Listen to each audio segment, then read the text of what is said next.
Hey loves, welcome or welcome back to my channel. If you are new here, my name is Faith, and today guys I'll be checking out this interesting video from Thomas Sowell, and it's titled The Rise and Fall of the Black Communities in the United States. And you guys, I'm super excited for this. If you're yet to subscribe to this channel, please consider subscribing, give this video a massive thumbs up, comment, share, and all that good stuff. And without much ado, let's see what this video is all about.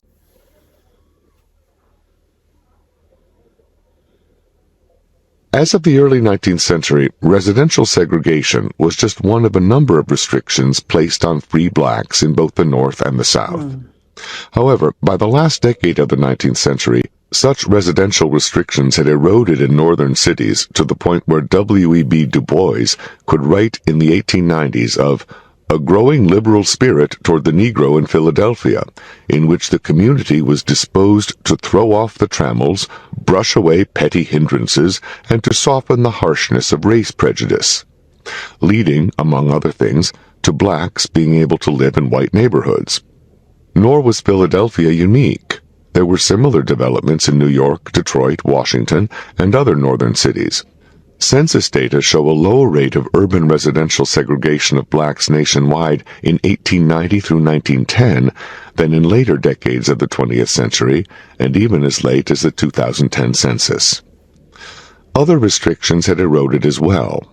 In Detroit, blacks who had been denied the vote in 1850 were voting in the 1880s, and in the 1890s, blacks were being elected to public office by a predominantly white electorate in Michigan. The black upper class in Detroit at that time had regular social interactions with whites, and their children attended high schools and colleges with whites. In Illinois during the same era, legal restrictions on access to public accommodations for blacks were removed from the law, even though there were not enough black voters at the time to influence public policy, so that this represented changes in white public opinion. In New York City by the 1890s, most blacks did not work as unskilled laborers, but held modest but respectable jobs as barbers, waiters, caterers, and skilled craftsmen. Distinguished historian Oscar Handlin characterized blacks in New York at that time as being better off than the mass of recent white immigrants. The visible improvement in the living standards of blacks was noted in Jacob Riis's 1890 classic, How the Other Half Lives. In Philadelphia, blacks were among the leading caterers in the city, serving a predominantly white clientele.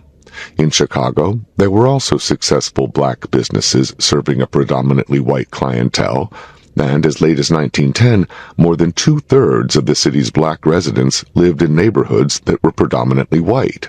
To maintain that residential and other racial restrictions on blacks were simply a matter of the predispositions of the white population, racism immediately raises the question of why such predispositions should have changed so much during the course of the 19th century, and then changed back again drastically and within a very few years during the early 20th century. But this pattern of progress in race relations in northern urban communities during the 19th century, followed by retrogression in the early 20th century, followed again by progress in the latter part of the 20th century, is more readily understood in terms of causes other than pure subjective mood swings in the white population. In short, whether or not attitudes within the white population deserve the characterization of racism, a causal analysis of the major changes that occurred in residential and other restrictions on blacks cannot explain such changes by simply saying racism.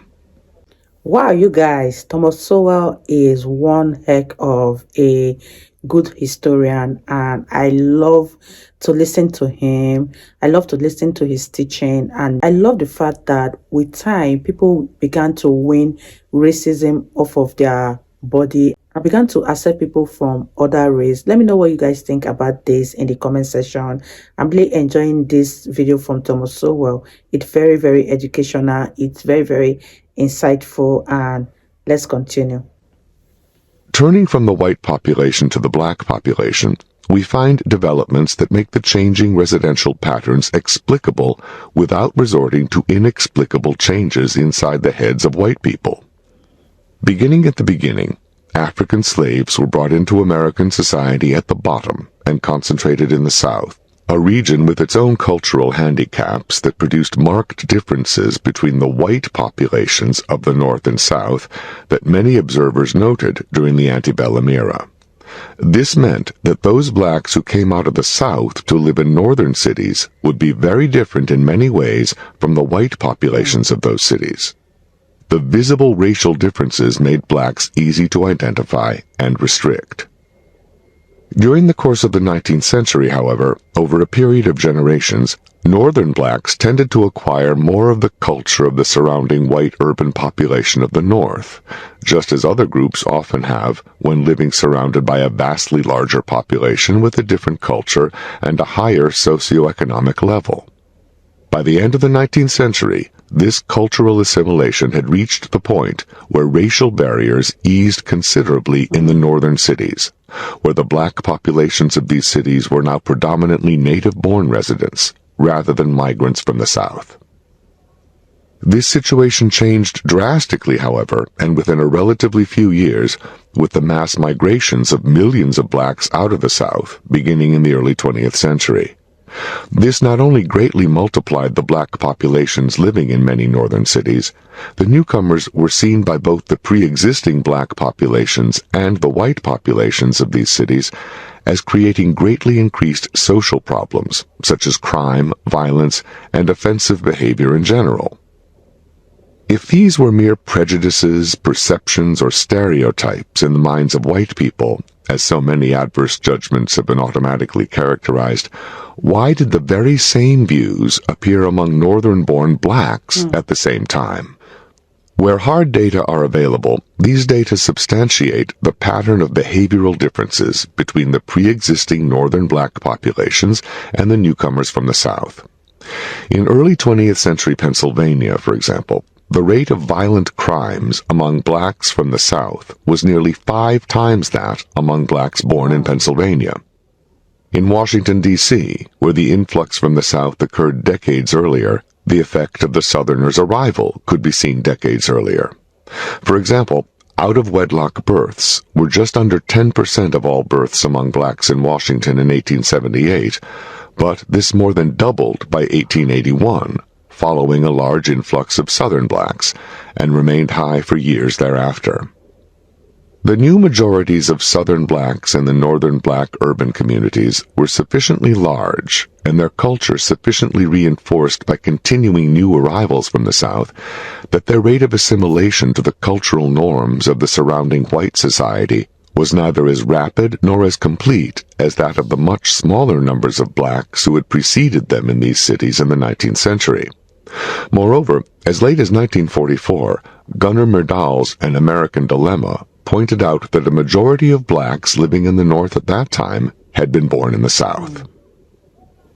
During the early years of mass migration of blacks out of the South. Wow, you guys, this is very, very interesting, and let me know your thoughts in the comment section about this, and let's wrap this video up, you guys.